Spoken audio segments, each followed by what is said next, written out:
Welcome to the Boston Art Podcast, Boston's premier art podcast, where we talk art, culture, and philosophy. My name is Theodore Earthworms. And I am Brian Huntress. Welcome to the show. We also just keep it light and try to keep it fun, so it's not, we try not to be like too stuffy and serious. You know, we're just having fun. Cool. Sounds good to me. Awesome. So is it cool if we just... I am neither stuffy nor serious. Amazing. So it's cool if we were recording now? Yeah, of course. Awesome. Maybe we could start off by you telling us who you are and a little bit about what you do. Yeah, of course. So my name is Breanna Martins. I'm a professional painter working in watercolor. And my subject matter is spooky ghost children. Right now I'm working on a series called American Carnage, which is about the historical chain of violence that we all interact with living in America, and the idea that if haunted houses are built on like Indian burial grounds, then all of our houses are haunted, essentially. Wow. And these paintings, too, I'm looking at them right now, are, like, very, very ghostly. What I really love about them is that, like, so these are watercolors, and they're, like, what I like about them is they have so much gestural feeling to them and abstraction, and they feel they're, like, these impressions of faces, but they feel so real. Like, they're very haunting.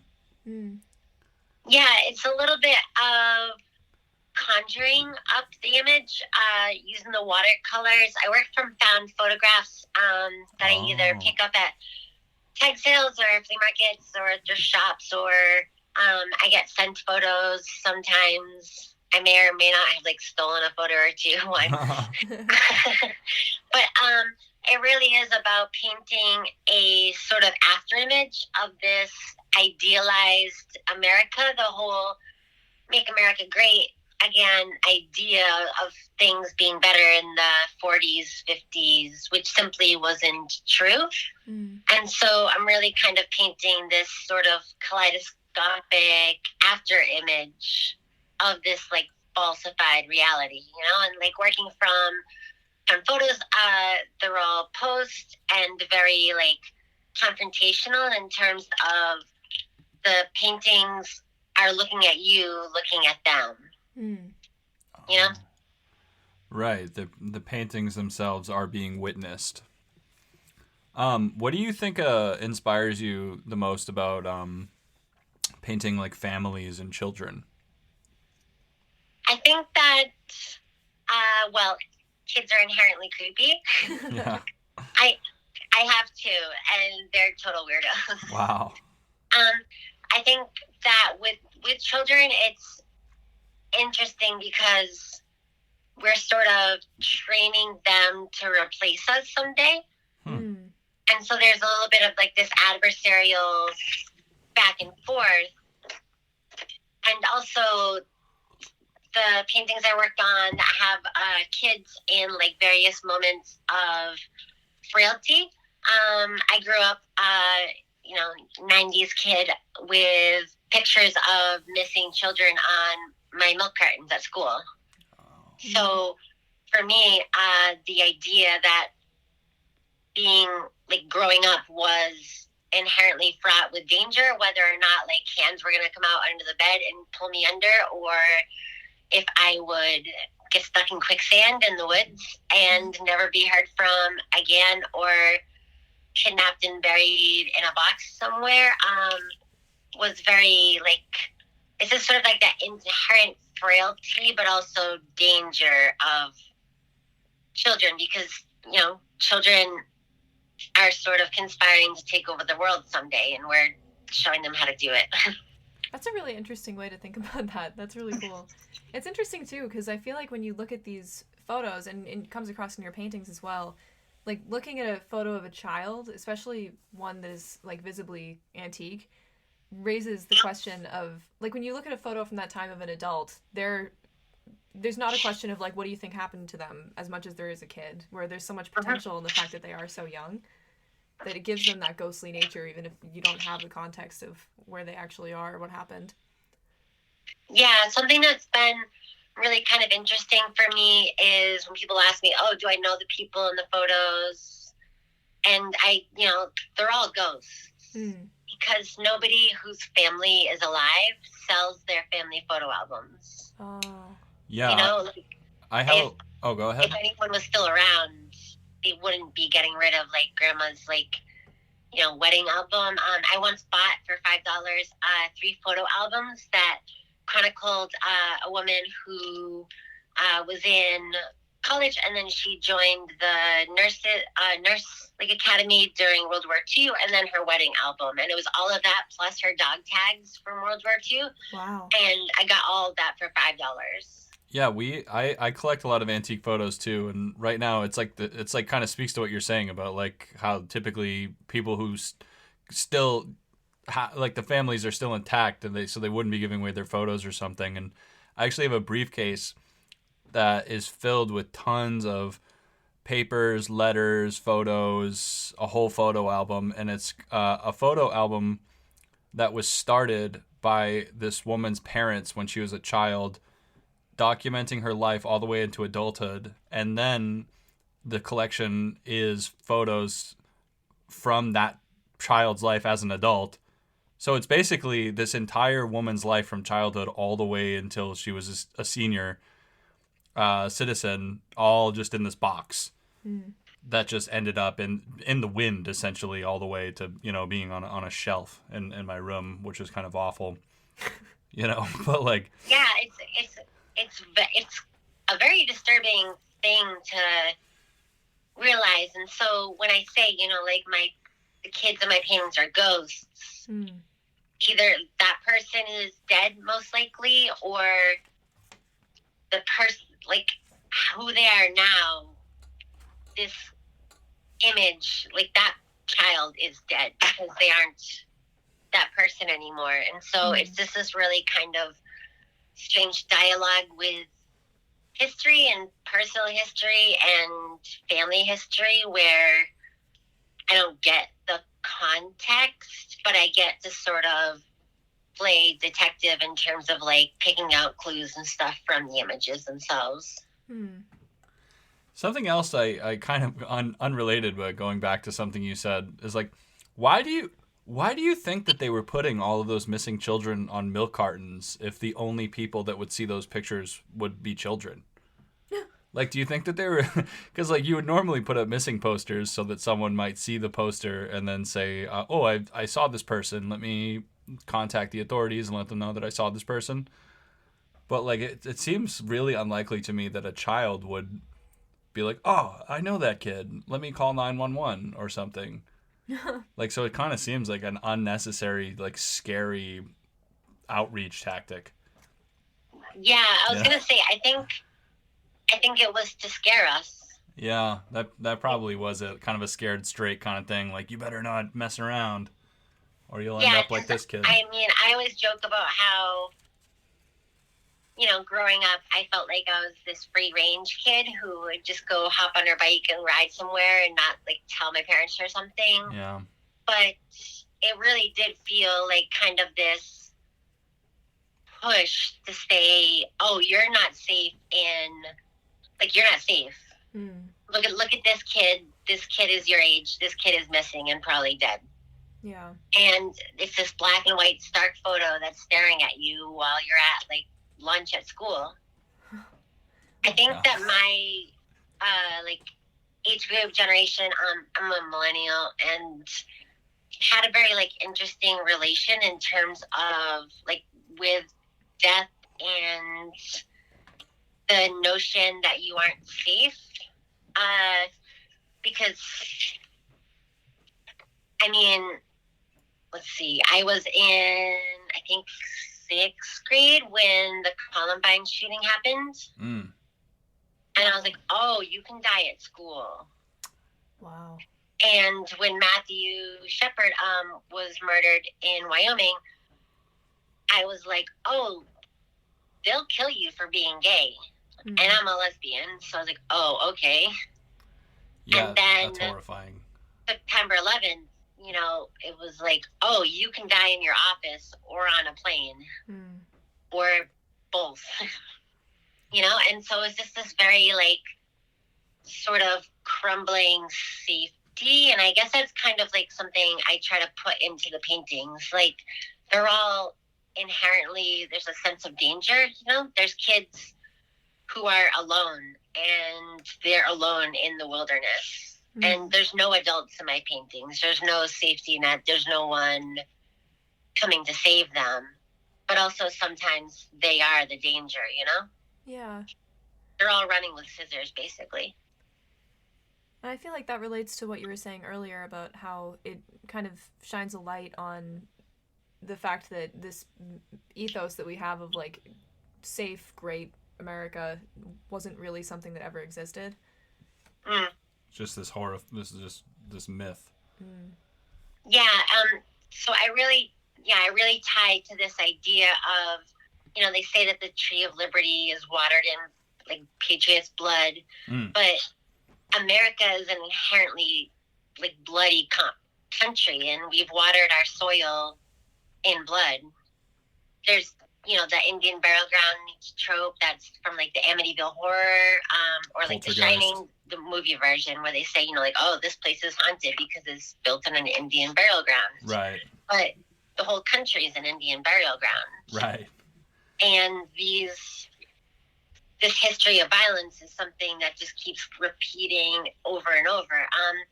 I put stories on my Instagram, like ghostly stories or hauntings or like things that have happened in America's past, that don't necessarily just like correlate to the painting itself, but it's just sort of these,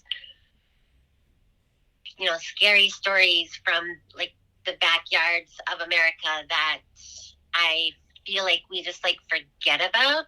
I remember I got a tip about a ghostly school bus that was this bus that was crossing railroad track and got hit by a train. And so I was trying to track down where it happened, and I found 5 or 6 examples in American history from the past like 150 years of like school buses full of kids that got hit by trains and they all died, and now people say that place is haunted. And then that brought me on to this story about a bus that drove into a quarry, and half the children drowned inside of it, and people saying that that's haunted, which brought me to there was the children's blizzard in North Dakota, which was a day, I think it was in the 1800s, where the temperature in the morning, it started out about 60 degrees that day. And by the end of the school day, it had gone negative and there was a blizzard coming in. And so they dismissed school and sent all these kids walking home. And I think 100-something kids died freezing to death. Some of them were found literally curled up, like up against the picket fence in front of their like family house because they didn't make it. Wow. Holy and shit. It's just, you know, like, and with school shooting, like, it happens over and over. And until like we recognize this inherently violent nature of America, we're just doomed to keep repeating this cycle, you know? Yeah, I'm really interested in your in hearing about what your process is like with like how are you just like discovering these stories? How do you decide on like, you know, how, like, where are you finding these rabbit holes, and like, are you, you know, is it with the purpose of kind of creating a story to pair with the artworks, and how are you researching them as well? I usually create the story, or like I research the stories independently. So I'm a big like horror fan. I grew up like splitting my time between New Hampshire and Maine, so I was issued like Stephen King books in the crib. Oh yeah. And like short story horror specifically has been really influential to me, which is a uniquely American, you know, like literary incarnation. I know that there were a lot of British like short horror stories, but from Hawthorne to Poe to Lovecraft through to Stephen King, there's these little snippets of horror that take place in like the shaded backyards in suburban towns. And so that's kind of like where the idea for researching these ghost stories came from, and just sort of finding out all of these haunted places, because something that I find really interesting about America compared to other places is that every small town has that house that like something bad happened in and you're not supposed to walk by it at night. And everyone has that, and every town has this like tragic death of someone or suicide, and every region has its own cryptid like myth about a creature, their own Mothman or their own Jersey Devil. And so it's just like this, it's infused in our culture, really. And it's everywhere. And so I just try to highlight those little bits of this sort of haunted America to sort of just illustrate the fact that we're surrounded all the time by this. I'm curious too about so this is a show that it looks like this has been a focus in your work for a while. How long has it been that you've been working on this project specifically? The American Carnage series I've been working on since 2017. American Carnage actually comes from Donald Trump's inauguration speech, Oh, wow. where he said, "This American carnage will end," which post-COVID just sounds like a joke. I know, it didn't. Yeah, he created his own line of American Carnage. Yeah, exactly. And that line just really stuck with me. But I've always been working on uniquely American ghosts. So I would say that this current like body of work really comes from around 2011 when I was graduating from grad school, and just sort of like focusing in on what I wanted to present and say. And it's funny because, I've had people ask me, well, like, are you ever going to stop painting these ghostly portraits of kids? And or what will make you ready to stop doing this? And I tell them, when I get it right. And so a painter is expected to have a focus and a body of work that's cohesive, but really for me, it's trying to exorcise these ghosts and these demons. Because sometimes while I'm painting, because of the nature of working on paper and working with aqueous media that soaks into it, sometimes the paintings, they really swim up to the surface. Sometimes I get scared because it's so easy, to paint it because it's just coming out, You can see that too. We have your Instagram up right now, just as a visual while we're talking to you, and you can see because you post some process work where it'll be the beginning of the painting and then a little further along and then the final piece, and you can see that, how it comes forward in the watercolor.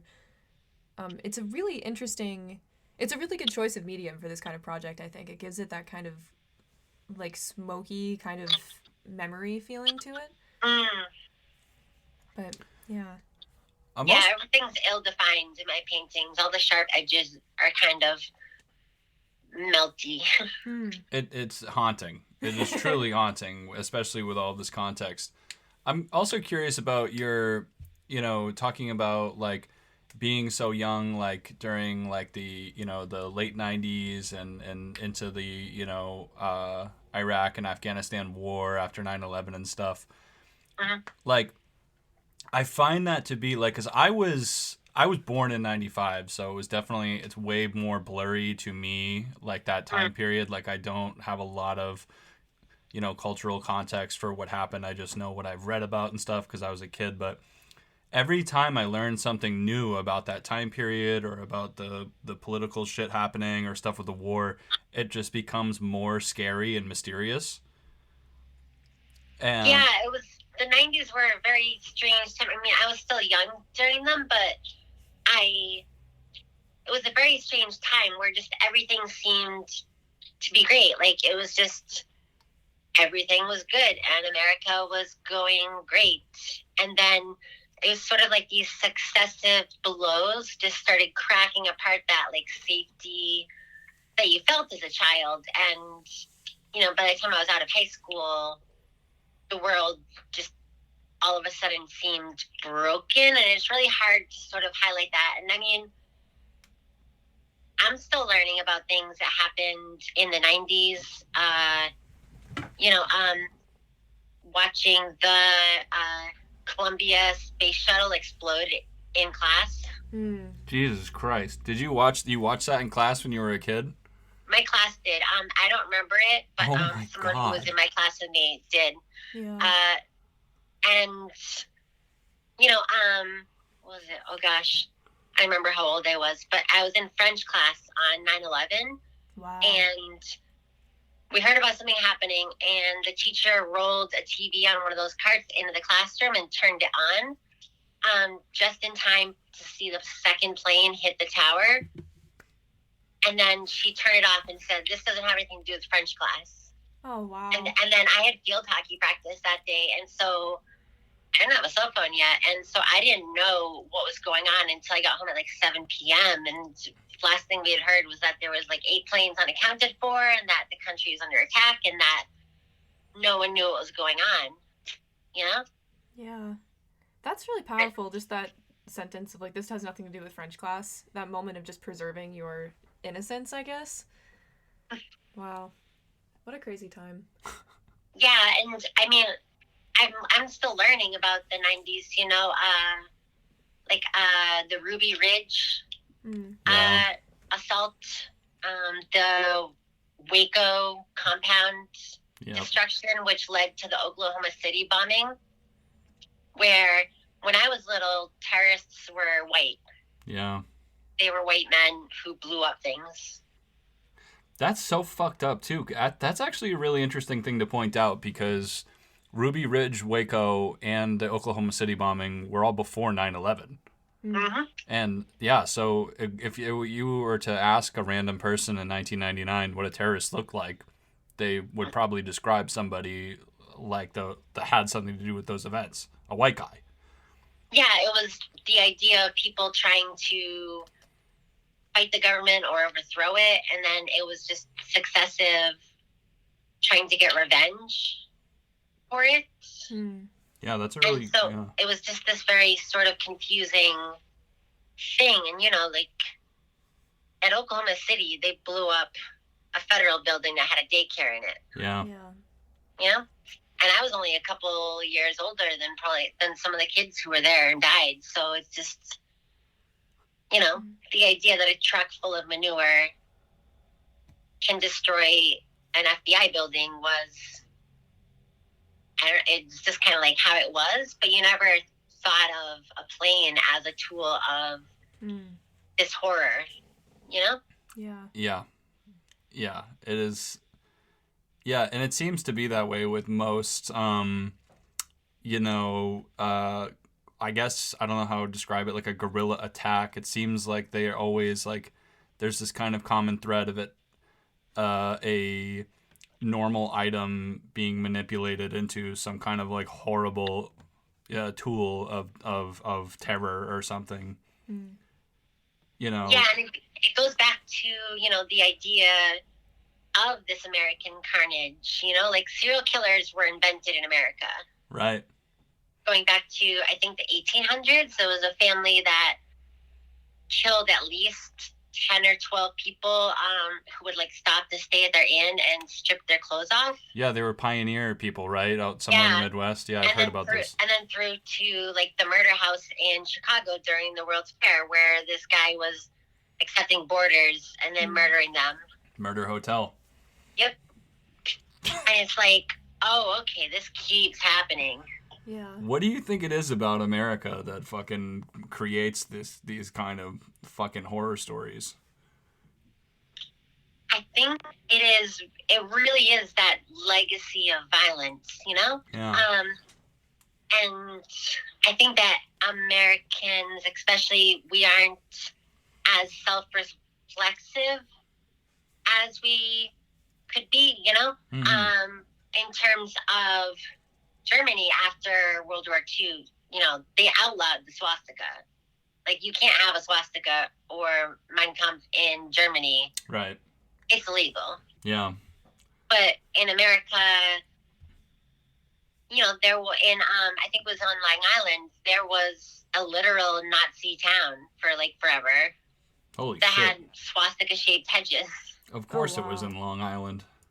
Yeah, and they held a rally at Madison Square Garden, and it was packed Oh, I've heard about this. Yeah, wasn't that? with Charles Lindbergh. Right. Yeah, that was a famous American Nazi event. Yeah, and whose baby got kidnapped and murdered. Oh my god, wait, was that fucked up like hostage story where it was like had something to do with like a boat or something and then they didn't end up getting the kid back? Yeah, I think so. All I I know remember, about that. like reading about it, was how like there was a ladder, and then there weren't Yeah. like footprints leading to it and stuff. It was all just a very like, because he was a hero, he was a pilot, and then turns out he's a really bad dude, I Yeah. didn't connect. which happens a lot in Yeah. this country. But also, yeah, it really is like a uniquely American thing, like with like Custer's Last Stand that you hear Yeah. about. Yep. People don't realize that Custer and the 7th Cavalry, the reason that they got killed was because they had been fighting with these Indian tribes, and they invited all of the warriors out for like a parley to Right. discuss terms. And Yeah. while all of the men and like warriors were out speaking with like Custer and the cavalry, the rest of his forces went and massacred every child, woman, and like elderly person that had been left behind and burned all their tents. So that when the warriors returned to their home, that they would have nothing to stay for and that they would just move on. Yeah, And he was so a sick fuck. Custer and his army, the warriors trapped them into like a gulch and then killed them all. And then people are like, oh, Custer's Last Stand. And it's like, well, he kind of deserved it. Yeah, he committed like a fucking atrocious war crime. Yeah. Yeah, and the same thing with, remember the Alamo. The Mexican government had welcomed white American settlers and had given them free land and permission to establish themselves as long as they didn't do it in like a colonialist way. But instead, the Alamo, those people built that place and then declared it a like mini pocket of America in the middle of Mexican territory. And when the Mexican government came to tell them, like, no, you can't, like, you're American citizens, but like you're in Mexico, this is our land, they like shot at them. And then of course, when someone comes and declares like a pocket country inside of your country, like the government's going to respond. But instead, they're heroes because Davy Crockett and all that. Yeah, what a weird thing. That is like such a common theme in American history, specifically with Custer's Last Stand and the Alamo, where this, twisted fucking awful event is like rebranded into this like folklore kind of, heroic thing. People see Custer as like this like wild cowboy Civil War general, not like a mass murderer. Yeah, exactly. It's that lack of introspection, which I think is why we're cursed with this violence today. Like this gun violence comes from that era. Well, all the way back. Like those guns were invented in America. They were built like Smith and Wesson. Like they made the weapons that still kill us today and made it easier to kill and to kill on impulse and in a moment. And now we're still dealing with that. But instead we have this sort of idea of Custer, idea of the Alamo. And then that's what preserves that ability to kill, because we don't stop to look back at the chain of events that have brought us here. And there's echoes too of that kind of mentality. Like America wouldn't exist if it weren't for that kind of attitude of colonization, essentially, literally coming to a place and just claiming it as yours and like willing to die for keeping it, even if it wasn't yours in the first place. And anybody that gets in the way of that, like violence is the right way to handle it. Having that be how America as it exists now was founded, and then never having a moment of reconciliation or healing for that. Like, there's a lot of people that became victims of that, and their children and grandchildren and great-grandchildren and the children and great-grandchildren of the people who committed those crimes living in the same place. It creates such a tension that now we're generations and generations into. Yeah, absolutely. I mean, this sort of, I've read a lot about this idea of genetic trauma, where, you know, this trauma can get passed down from generation to generation. Like, even if you weren't born when your mother experienced this thing, like when your mother, you know, was dragged out of her home during the Tulsa race massacre. You know, the idea that, like, your grandchild would still be feeling that repercussion, you know, in their bones is something that people just don't want to really think about, you know? Yeah. Because it's hard. It's hard. Sometimes researching and finding these stories and stuff, I have to stop and take a breath and be like, okay, I'm going to go watch, like, RuPaul's Drag Race or something. I just need to laugh at something because, you know, it's hard. And I saw this quote the other day. Someone was saying, like, we are the rememberers. And so I guess that's why I'm trying to highlight these ghosts and show them in my art and the stories, is that, you know, I remember. Even if other people have forgotten, I remember, and I want other people to know so that we can try to change. One thing I love too about the source material and these, like, the pictures of children, is that this type of imagery, not specifically aesthetically yours, but like the content, you know, pictures of families and children and laughter and people, snapshots of people in their backyards, like, this is usually used to promote the false narratives that you're talking about. So to use that same imagery in this through your aesthetic vision, you know, with the kind of stories of American carnage, you know, is makes it so much more powerful, you know, to tell those stories as they actually are, you know, with these images, is because they're really good paintings just in general, but they're also just really scary, like, with you know. But I guess I really like that, you know, it's like feels like the similar to, you know, they feel like in the same category as, like, American baseball, like pictures of cookouts, like people wearing those fucking hats that they used to that meant in, like, the 1930s, you know, those, like, Those fucking hats. you know, those hats that I don't even know what I would call them, but they're like yellow with a round top. What? Never the mind. The little, like, wicker hats? Yeah, like 1930s old guy hats. All right, I kind of know what you mean. I don't know what they're You know, called I either. don't know. I think that's what they're called, actually. 1930s old guy hats. Right. They called them that back then too. Yeah. That was the branding. I love that.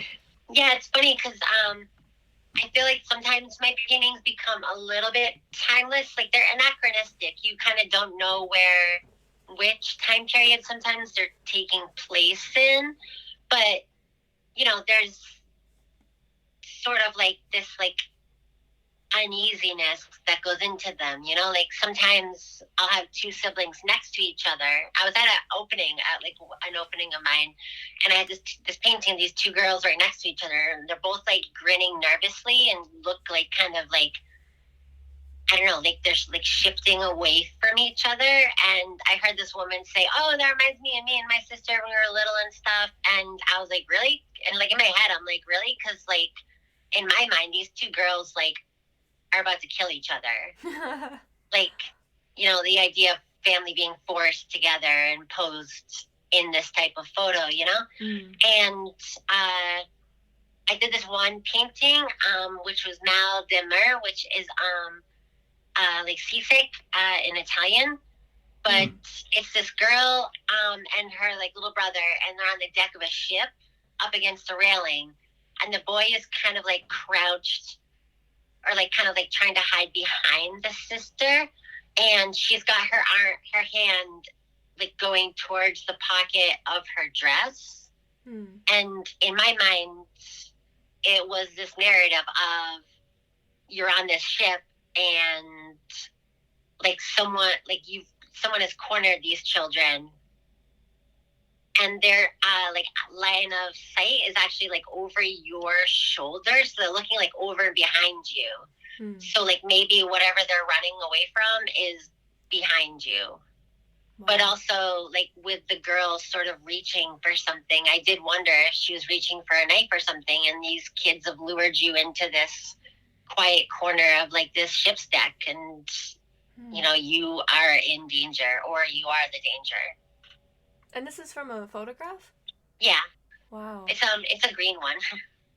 it's like back a little ways, but I did another one where it's a baby lying on a like blanket on the grass, which, you know, it's like, oh, adorable, like super cute. But the way that the photographer's shadow is looming over the baby is extremely ominous. And because you're standing there looking at the painting head on, it's your shadow. And I titled it, I think, In the Creeping Shadow of Death. And I like that too, because that kind of calls back to this idea that this violence is like in part caused by the lack of self-reflection, you know, because causing the viewer to be the shadow of death, to be casting the shadow of death, is kind of asking the people looking at your art to actually to do that self-reflection.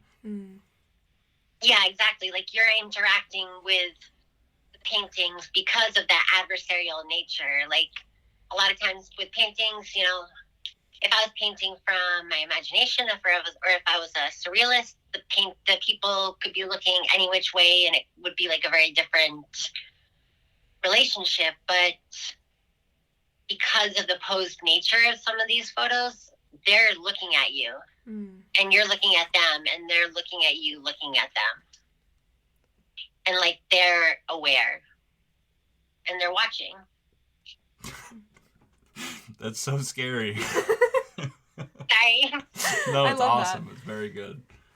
We're looking at the painting from the deck of the boat right now. Oh yeah. I just pulled it up. Oh yeah, that's very good. Yeah, I really liked that one. I've been working on trying to find less posed photos to work on painting from. It's a little bit tricky, you know, like using found photos to have more candids, but I've recently found a couple like very interesting ones and very ambiguous ones. The current pieces I'm working on are huge. I saw a photo of that. Like there, some of them on the wall above a bed.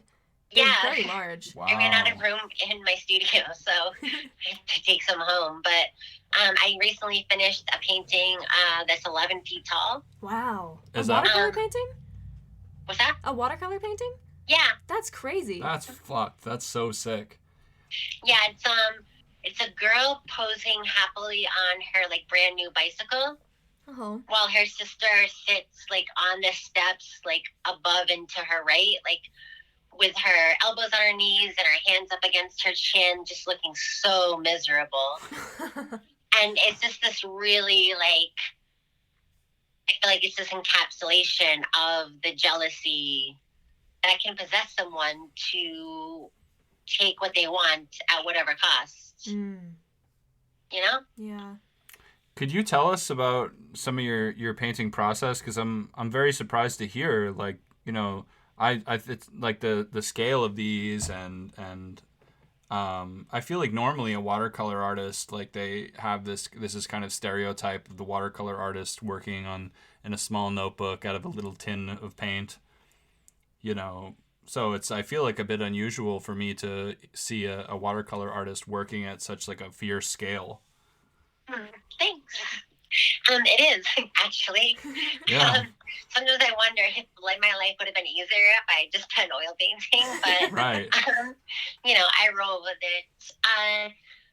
Yeah. So my painting process, I always start by, well, not always, but I usually sketch the images first, like from the photo.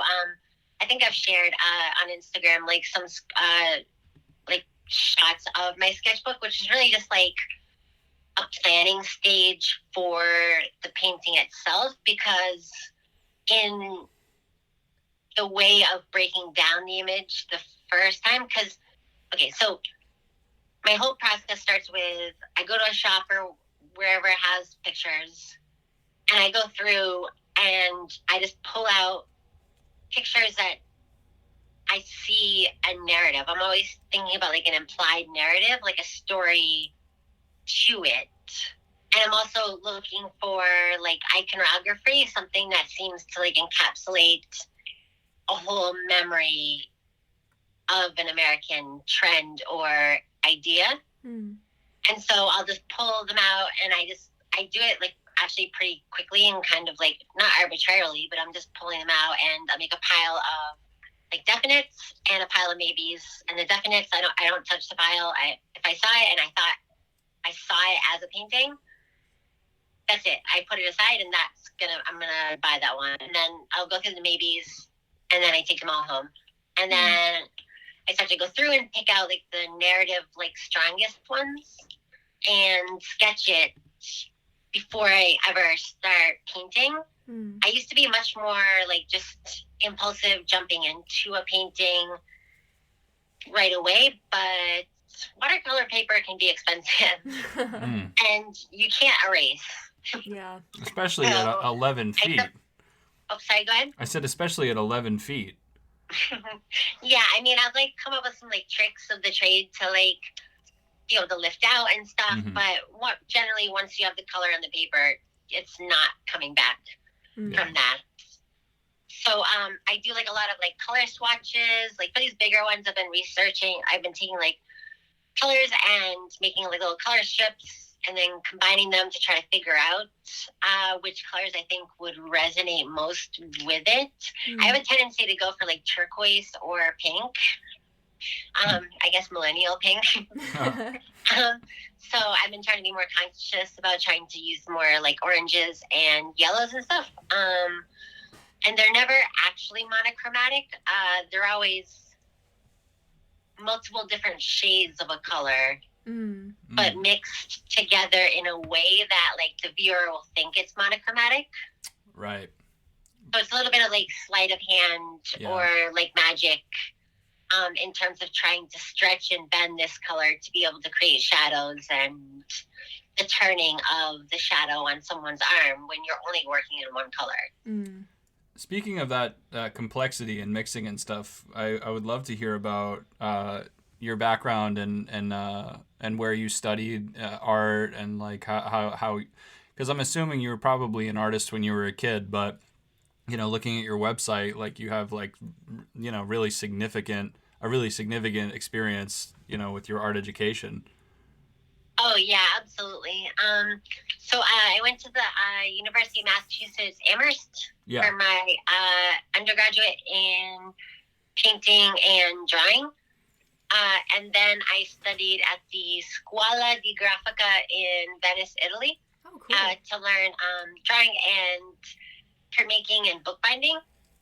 And then I studied at the New York Academy of Art for painting and drawing, which is sort of the premier grad school for figurative work and traditional painting technique. The first year I was there, it was like 10 hours a day of figure drawing. Wow. Just That's like brutal. It was great. It was just like models and plaster casts from like, you know, classical sculptures and then like more model drawing. And so that was just like the first year where you really don't get to focus on creating your body of work. That comes later. And I was a very sort of like unique case because I was working in watercolor at this school that is known for its like traditional oil painting portraiture. So I don't know, it was always kind of like a little bit, I was worried that I was sort of shoehorning myself or that I was going to be seen as this kind of like outcast. But then it turned out that the paintings really resonated with people, and I've been extremely lucky and successful in my career, like being able to bring these paintings and stories to people. I noticed you had a quote on your website from Vincent Desiderio. Did you work closely with him? Yeah. He's he like one of my was, favorite painters. He was kind of my mentor at the school. Wow. I always used to call him Painting Jesus. Yeah. Because figurative painting, I guess, like towards the end of the 80s, early 90s was kind of like passe, and people had really moved past it. But then his early paintings that would include stuff like tar and things really started to bring back figurative painting. And he's just such a warm and caring man that I really resonated, and I learned so much from working with him. I got very lucky in terms of the artists I was able to interact with at the school, like Eric Fischel, Jenny Saville, Will Cotton, all of these really amazing painters, and I got to learn and pull ideas and technique from them. Wow. Now, how did you, when you were studying at UMass Amherst, what put you on the path to end up at New York Academy of Art? Is that how you say it? Like, how did you, did you anticipate that you would be going to this, prestigious grad school at the time that you were studying art initially? Oh, God, no. That would require, planning. Right. So I'm just curious. I mean, I can see why you went there. You're a great artist, but I'm also, curious, if I don't have a significant college experience, but even if I was in college, I don't even think I would have known about that school. I probably would have. It's funny because it's a really incredible school in terms of the launching pad it gives you, just by nature of the school is the intersection of society and celebrity and the art world in New York City, Yeah. So we had art events where Justin Timberlake and Bill Clinton toured the art studios. Wow, that's Because crazy. Justin Timberlake brought Bill Clinton as his +1. And where we had art parties hosted by Brooke Shields, and Robert De Niro, and it was just this really, and Eileen Guggenheim works with the school, and it was just this very interesting and kind of strange sort of situation to be in. At one event, I talked the actress who played Jessie on Saved by the Bell out of buying a painting that was made out of just bloody fingerprints. Oh, wow. Did you say you talked her out of it? Yeah, well, because I was talking to her about it, and I was like, I don't think that's going to be archival. Right. It was bloody fingerprints on plexiglass. You were like, this actually might be a poor investment for you. Yeah, we were at Sotheby's auction house, and I was just like, I don't think that's going to stick on there. But it was just this very surreal moment of being like, oh yeah, no, I had a crush on you when I was 4. Oh. Wow, that's so cool. Wow. And I was it was just a very rewarding experience. It's an interesting school. It was founded by Andy Warhol and Thomas Wolfe. Wow. Because towards the end of his life, Andy Warhol regretted not learning how to draw and paint academically. Basquiat went there in the 90s for 2 weeks and then quit because of course he did. Right. Love that. So it's just funny that getting that opportunity was really what helped me. I just grew so much because I've never been the most artistically talented. I never had that sort of natural just dash something off. But I decided while I was in undergrad that if I wasn't going to be the most talented or most artistic, that I could be the hardest working. Badass. And so I just really focused on just learning everything I could from everyone, including those artists that I mentioned, getting to hang out with Jenny Saville for a weekend and learn figure painting from her perspective and mixing color and things. I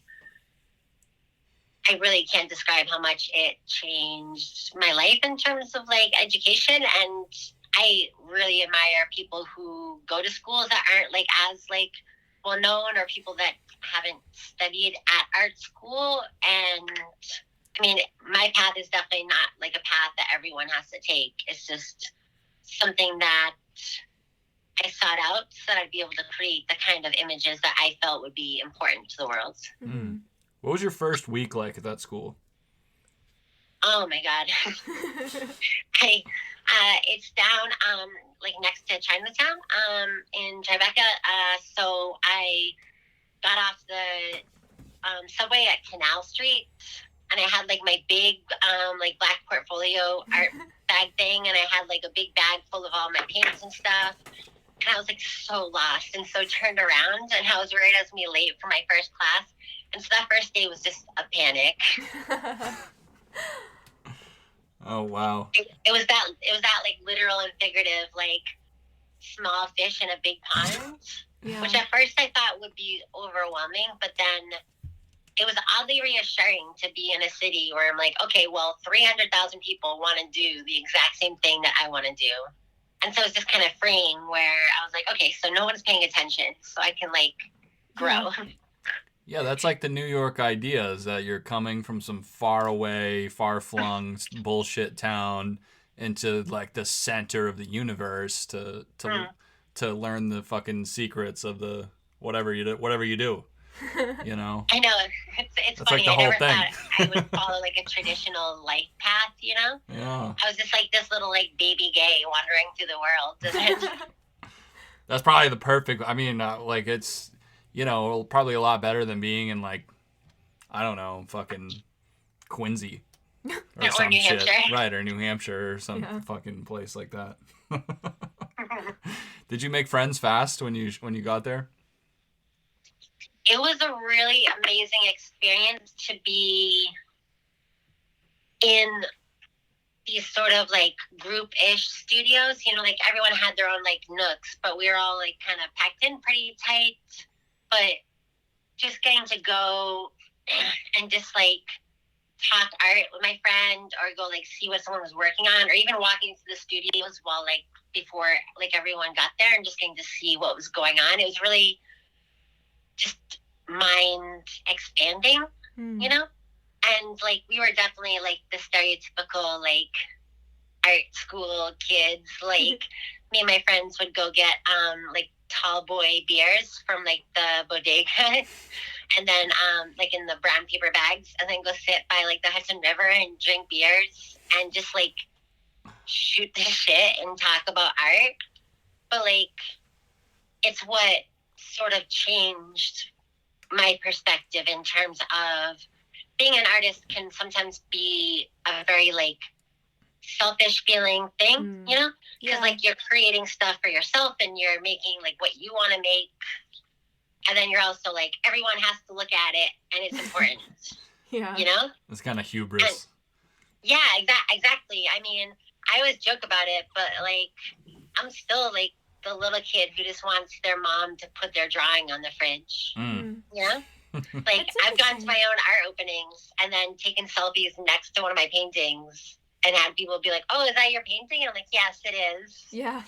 I've joked that I'm at my next opening, I'm just gonna get a shirt printed with the painting on it and my name, so people know it's mine. Because otherwise, it's kind of anonymous at your own art openings, where like because no one knows who you are in connection to the work, unless you do just self-portraits. Yeah. Right. And even then, you never know. A teacher told me one time to not just do a bunch of self-portraits because no one was going to buy them, because no one just wants someone else's face. That's a good point. That was really funny. Oh my gosh. It's interesting too. I really resonate with what you're saying about that feeling of art being kind of a selfish journey sometimes. I think I've had points in my artistic career where I don't really feel like I struggle with this now, but when I was a younger artist, I think in trying to decide, like, is this what I want to do with my life? Is there something maybe less selfish I should do with my life? Like, there's a sort of imposter syndrome to it too, of like really stepping into yourself and into your voice and into your story that you want to present and deciding that it is worth pursuing for the rest of your life. Do you feel like that's something that you struggled with in art school at all, or when you were a younger artist maybe? No, I didn't know how to do anything else. Like I don't not like in a like literal sense. Like I could work at like a grocery store. Like I just mean that like I can't not paint. Yeah. I can't stop. I can't. It's it's like a possession or something, you know, or like this like infernal fire burning inside of me. And you know, like I struggled with depression when I was younger, and I had told my therapist, you know, I can tell when I'm depressed because I'll like blink and all of a sudden it will be 2 weeks since I've painted, and I'm like, oh, like, you know, because that's like it's my soul, it's my like vivre, and so it just kind of compulsively happens. And so I started out and I was just like, I don't know if anyone else is gonna like them, but I like them. Yeah. And then it turned out other people, it like really resonated. I mean, my like MFA like thesis show, I sold all 7 paintings that I had on display. Wow, that's great. And I was like, it was terrifying because I was like, now what am I gonna like show?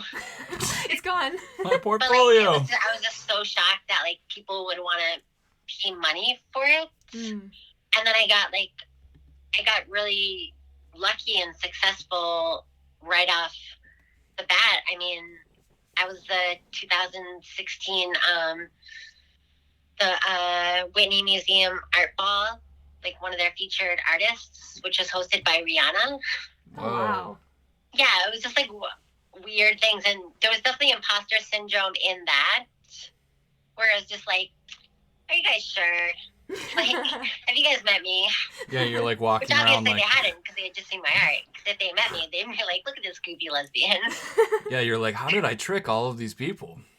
Yeah, Hundreds exactly. of people. Or like a little bit of just like, I mean, just the fact that like you guys like my art and like the nice things you said, like it just like makes my heart like overflow, because I'm always like surprised and grateful to hear that from people, you know, and to hear that my paintings resonate, because I never knew if they would. I knew I would still make them, but the fact that people like really like them is such, I don't know, it's such a gift, you know. And I think that's why I'm really trying to help share this story of American Carnage and sort of create this dialogue, because I don't want it to just be like a gift to me. I want it to like help people, you know. And if like one person can sit down and like look at their own family history, or like see their own like town's history or their culture in a different way because of some of the things that I'm trying to bring up and talk about, then that means something, you know? I wonder too, does this, I'm sure it must, but when you, because you said you have 2 kids, right? Do these things, they must be in your mind too when you're interacting with your children and in your life, like how do you feel like this project has changed the way that you feel about your experience in American culture and as a caregiver for these kids? It scares me. I mean, it's a stereotype, but I don't know what would happen if I lost one of my kids, you know? Unimaginable. Like, I read the newspaper and I cry when I see stories. And so it's just a sort of like being a caregiver like that. Like, I'm a young mom, you know, like I did a lot, like very young. And I mean, a lot of people think that artists shouldn't have kids because it somehow compromises your art, or you'll never be able to focus enough on it, which I don't really understand. I'm doing just fine. That's like, very encouraging. Being able to juggle the two. But I have an 8-year-old daughter named Grace, and a 6-year-old son named Beckett. And Grace is like my mini me. She's spooky. She draws like creepy like things, and she'll draw faces and stuff. And she can't help it either. She just makes art. That must be so cool to see. Yeah. Oh yeah. No, I plan on sharing some of those. She made me take a picture of her in one of her drawings the other day, and she was like, make sure you share this on your Instagram and tell them I'm only 8. Oh, and I was love like, that. will do. That's the right attitude. But, you know, like, I was visiting my parents recently, and I had both the kids with me, and I was sitting and I was sketching for paintings. I'm planning, like, next a series of some kind of, like, I don't know, creepy kind of stalker-ish paintings. Mm-hmm. I found a photo of a, like, swimming pool in summer with, like, one, like, girl lounging on, like, this, like, raft thing. But it's taken, like, from up a hill and, like, behind a couple trees. So there's all this, like, kind of vegetation between. And it's really just kind of, like, this, like, weird voyeuristic view. You know, I'm trying to, like, include a little bit more, like, landscape elements in my pictures. But, so I was sitting there and sketching that. And then Grace was sitting, using my legs as, like, a chair, basically, sketching. And then my son was laying on the floor drawing. And so that keeps me connected to them. You know, that is a thing. Because being an artist can be a very solitary thing. That's what I loved about grad school, was that I was on a floor with 20-something other artists that were my peers that I could go interact with, or I could purposely talk crap about someone loudly so they could hear it from their studios. They would, like, yell at me.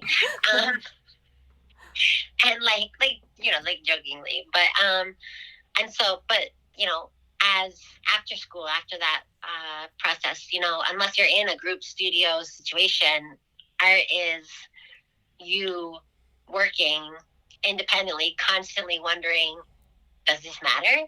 Like, what, will anyone see this? Should anyone see this? Like, what am I doing this for? You know, because those questions, like what you're saying about, like, imposter syndrome, like, those definitely pop up sometimes. Yeah. I think I was so young when I, like, did, you know, like, New York City and stuff, that I never really questioned it. I'm like, yeah, no, of course I know what I'm doing. Let me sign up for these grad school loans. Yeah.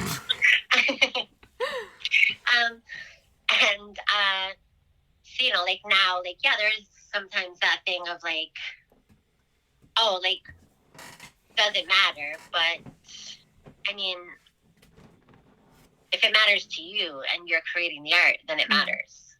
Yeah, it has to. And if it matters to anyone else, then that's, you know, like, extra, you know? Yeah, it is. I really identify with the idea. Like, I've said that to myself for a long time, that, like, even if I lived on, like, a deserted island and I was the last person alive, I would definitely paint. Same, yeah. You know, like, it's funny because it's, like, simultaneously completely about just how I feel about it, and also me constantly trying to get people to look at it. You know, oh, yeah, no. the proverbial fridge. Holding up the painting, You know, right? right. Yeah. Like, look what I did. Yes. It's funny too. I have memories, like, some of my earliest memories as a little kid was, like, you know, bothering adults, trying to make them look at some, like, terrible thing I drew or something. Yeah.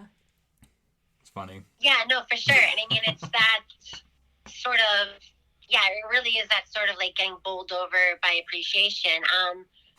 I mean, you know, listeners won't know, but I ran into you guys at the Boston Hassel Market. Yeah, oh, yeah, that was that awesome. was so funny. Last weekend, which I was actually going to participate in, but I had just done a Boston Hassel Market in November. Oh. So I decided to, like, wait. I'm doing one, I think, in Lowell later this month, and I'm probably going to do, like, the SOA Market this summer. Nice. It's tricky because, you know, like, my relationship with galleries, my New York City prices are not what will move paintings here. Yeah. You know, because of, like, I've sold almost every painting I've ever done. Wow. Incredible. I've, like, recently been stockpiling them in, like, these new bigger ones so that I can, like, put together a big show. But, like, that's kind of held me back in a way because I've never had enough paintings to be like, yeah, I'll do, like, a solo show. Like, I've done solo shows, but I don't know, it's about, like, trying to build up enough work to fill a whole space. That's tricky when people find your paintings, like, interesting, or commercially like viable, you know? Is that intentional that you've sold every one that you've made, or is it kind of just like it was happenstance because you're just, because I'm sure you will sell a painting anytime, that's the point in some ways.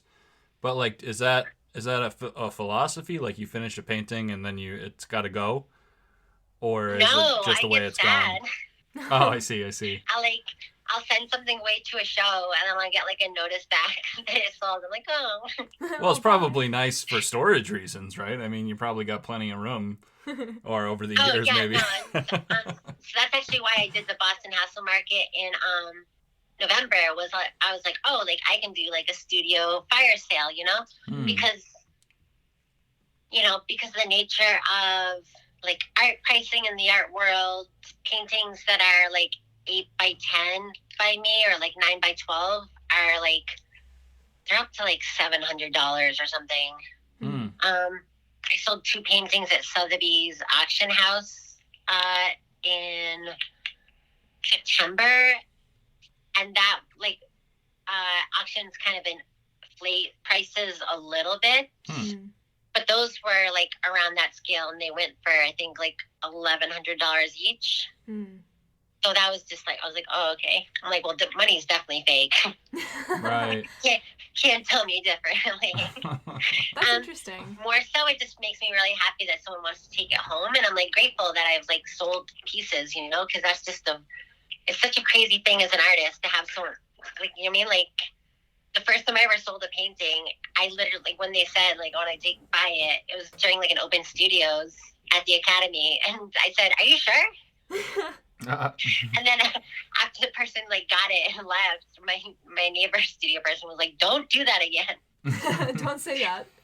Oh, no. Yeah, I'm just like, are you sure? Like, I don't even really like this one. And like that's not like the way to do it. I actually found out later that the person who bought it was Catherine Spade, who's Kate Spade, like the designer. Oh, wow. Yeah, she owns 7 of my paintings at the time of her suicide. So that's wow, interesting. That's Yeah. fun. Yeah, I just knew her as Catherine. I didn't realize that I knew her husband was Andy Spade, but I didn't realize that like Right, that she like, was the fucking Kate Spade. I was like, oh, right. interesting. Do you know what happened to the pieces? But like so doing the market was really nice because I got to sell like the little studies and small portraits and things that I have around the studio, and then some ceramic stuff I was doing. But I actually met someone there who has been following my Instagram, I think, for like 4 or 5 years. And she was just so blown away that like I was there. Oh, that's like cool. in person, and I was so blown away. I'm like, oh my god, like you like know me? Do you know what I mean? And so it's so cool. I was like, can I give you a hug because this is a huggable moment? Yeah. Oh, that's awesome. And I get to sign it for her, and it was just like a really kind of beautiful thing where it's like, oh no, like it does matter. Yeah. Like even if I'm in my studio by myself or lonely or questioning things, like it matters. Like people care. Yeah. And I love getting to see you guys' stuff at the market too. And Me it's too. just people care. Yeah. That's a really nice thing about doing in-person sales and gallery shows too, but maybe a little bit more when you have a table and people know exactly that you are the creator. But you get to see people's reactions and see in real time, like somebody fall in love with something that you made or decide that it's worth this much money out of their wallet, And that's a pretty rewarding experience, especially when you're in the echo chamber of social media or like sending emails, Yeah. I mean, oh my God, like I get excited when someone takes my business card. Yeah. I'm like, yes. I'm curious too. So your username on Instagram is Pretty Spooky Girls, but it looks like you paint a lot of different people. Was the project initially you were just painting girls? The Pretty Spooky Girls sort of developed from putting Breanna Cee Martins as like a page name is not very like gripping. And also like it actually came from both a conversation with Vincent Desiderio and then an interaction I had with a like New York Magazine reporter. Because the person had been like, well, they're like pretty spooky girls. And I was like, That's so You know, funny. because that's like sort of the double. That's a double blade I try to wield, Yeah. which is this, like, they're pretty. So, like, you know, like, there's like a long read and a short read when you look at art. Like, if you walk into a gallery and on one wall there's a big drawing of a smiley face, you, like, glance at it and you're like, okay, I know what that is. And then you keep going. But, like, the more detail, the more shading, those things, that's what our eyeballs are drawn to. Mm. And so when people see my paintings, they get this snapshot and they're like, oh, like, look at that, like, cute kid, or, oh, look at that, like, look at those pretty colors, which I do all the time. I'm like, I love colors. So I have, like, literal, like, vintage boxes of, like, 90s Crayola crayons that I use for, like, color palette inspirations. Oh, that's cool. But, yeah, you know, so, like, you see them, you're like, oh, like, that reminds me of my childhood, or, oh, like, that painting is something I understand. But then the more you look at it, that's, like, where the spooky comes from. Mm. And so the idea was that this sort of, like, pretty plus spooky is, like, really kind of, like, what I am, you know? Yeah. And I got nervous about it after a while just because, like, as my page started growing, because Instagram was never really my focus, but then, like, when the pandemic hit, I actually started posting all the stuff I work on, like, online, which was really nice to see the response from that. Yeah, it was just sort of this idea of, oh, well, do I want people to know me as Pretty Spooky Girls or as Breanna Martins? Another artist that I really love and interact with, Astrid, on Instagram, her handle is Kill Your Idols, like kill, like, and then YR idols. And I was like, well, if she does it, then I can do it. You know? Yeah. I have a similar experience where I have had my art branded forever under Theodora Earthworms. And when I first started doing it, it was because I was working as a bank teller, which is so funny now, but I didn't really necessarily want my job to know what I was doing. But now pretty much everybody in my life knows that I am that person, so it's not really a moniker anymore. It's just kind of how my art is just under Earthworms, but I don't know. I love that so Thanks. much. So weird. In, like, a way that, like, tickles my heart. It's a good name. Yeah. It is funny how social media can kind of put you in that niche, though. I feel like having a moniker like that was not as common, or was usually much more intentional pre-internet era art world. It kind of reminds me of, like, old-timey gangsters, how they all used to have names like Babyface Joe. Yeah. Or, like... Oh my god, yeah, for sure. Yeah. It's like people, like, you like... You know, like, I feel like that's such a that couldn't have happened in like any other modern time period, because, like, I don't know, like, you just, like, I meet people and they're like, yo, what's up? I'm like, I can't even think of one off the top of my head, but, like, they just, like, I just know people as their Instagram name. I don't even know who they are. I just know what their handle is, and I call them their Instagram username in person. Oh my god, yeah, there's, like, that, like, parasocial, like, interaction where, like, feels like you know someone, but then, like, you haven't met them in person yet, you know? And then, like, it's weird because, like, I have become friends with all these, or, like, you know, become colleagues. I don't even know how to describe it, with artists that I really respect, like Erin M. Riley and stuff, like, on Instagram, and, like, we chat in, like, messages and stuff. But then I also know these, like, sort of, like, older, like, you know, like, artists like Vincent Desiderio, but mostly just in real life. Yeah. And not, like, online. So it's just this very funny thing. I actually got to visit Vincent at his house. He lives in Sleepy Hollow, which I was really excited about. Oh, in Terrytown, right? Yeah, Terrytown. I'm familiar. Yeah, that's funny that he lives there. Wow. Yeah, so I got to go visit him at his house and, like, check out what he was working on and stuff. But are you still connected with him? I just feel so grateful that, like, art, by making art, like, you know, people, especially, like, I don't know, on dating apps and stuff, people would always be like, oh, well, I make art, but, like, I'm not an artist like you. But it's like, anyone who makes art is an artist, like, inherently. And just by making art, like, you're engaging with the entire history of art back to, like, the cave paintings of Lascaux from 40,000 years ago.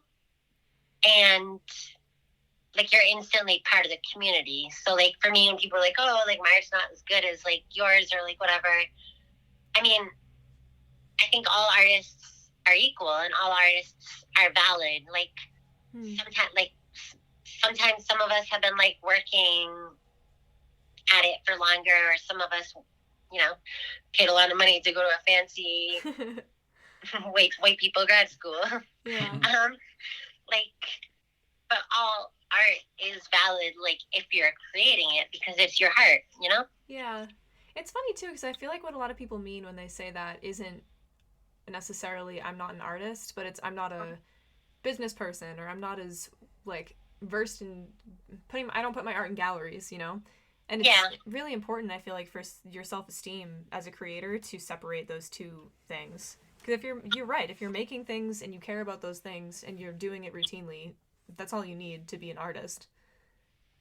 Yeah, I mean, that's like it's the same passion that drives like you guys is the same passion that drives me and everyone else who creates paintings. And it's really not about, you know, systems like galleries or auctions and stuff like that. It's about connection, you know? It's made with your hands, like, you know, like with your sweat, like, you know, like of you.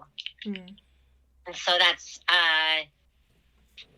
valid, man, because it's terrifying making art. Yeah. Like, just to make something and be like, is anyone ever going to see this? And then, is anyone going to like this? And then, in a world that feels like it's perpetually on the edge of World War III, like, does it matter? You know, like, I always joke how, like, in a post-apocalypse, no one's going to bother me because they're going to be like, why is this girl doing landscape paintings? Yeah. Like, there's zombies. What are you doing? You know? Oh my gosh. I'm good at gardening, though, so I guess maybe I could get, like, put into a cool post-apocalyptic, like, gang or something. Yeah, there you go. Yeah. Yeah. I hope whatever like, that landscape looks like, it's like Mad Max, where apparently everyone has time for arts and crafts.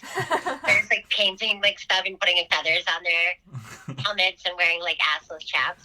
Right. That's what I'll be doing.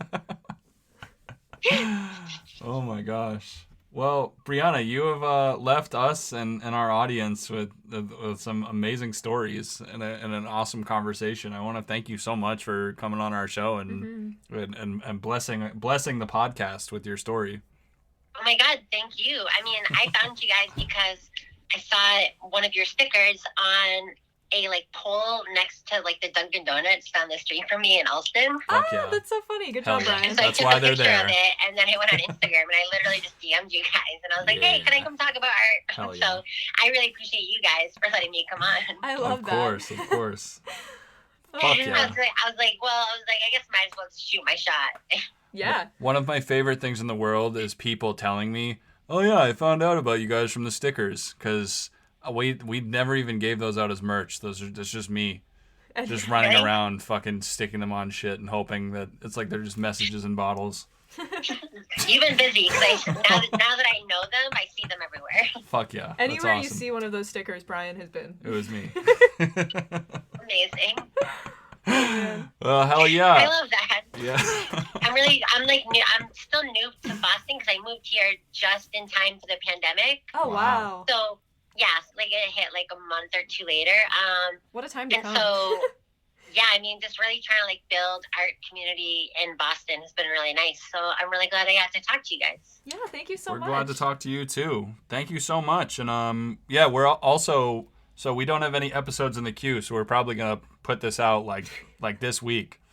Great. Hope that's cool with you. Yeah, absolutely. Hell yeah. Well, we'll My girlfriend will be excited. She listened. I had done another podcast like a month ago or something, and she listened to that on the bus to New York City. So let's give her something to listen to the next time she travels. Yeah, so shout out to her listening right now. Well, excellent. We'll stay in touch. We'll have to like hang out sometime, or we'll talk again. I would love that. Yeah. Thank you so much, and hope the rest of your day is good. Thanks, guys. Talk to you soon. Thank you. Bye. Boston Art Podcast is an independent DIY production by Brian Huntress and Theodora Earthworms. The information contained in this episode represents the views and opinions of the original creators or our guests, and does not represent any institution, organization, or business. Find us on Instagram at Boston Art Podcast, and tune in for a new episode every Friday. Thank you for listening.